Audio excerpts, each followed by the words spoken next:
Hi everyone. This week's Work With Me Wednesday is going to be a little bit different. So normally you see me working on my products and what I'm doing, but this week I'm going to do a recipe for a frozen dog treat. So it is warm out there and it's just the beginning of the unofficial start to summer, and it's already hot. So this is a great simple frozen treat that your dogs should really enjoy. Super simple. Blueberries, strawberries, and plain yogurt. Now I do use whole plain yogurt.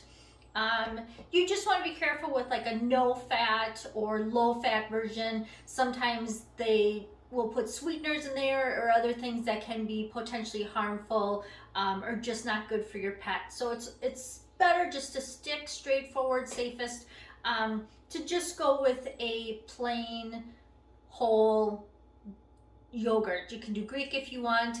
This is a probiotic. That's what we get for Briston. That works well for her. So just the 3 ingredients for the actual recipe, and then I have a couple molds that we have. I will link where I got the molds from, but I'm sure I got them on Amazon. You can, I think, like different bakery stores and have them in different places like that. But we're just going to start off with, probably a dozen strawberries, maybe some little bit more blueberries we'll cut up and get in here. If you don't have molds, that's okay. You can use an ice cube tray, you can use little cups, whatever you have on hand and that works for you really. So I'm going to turn the camera around. We're going to get to dicing and putting in here. So then after we cut everything up, we're going to freeze it. Overnight is typically best, just to make sure they're frozen all the way through before you pop them out.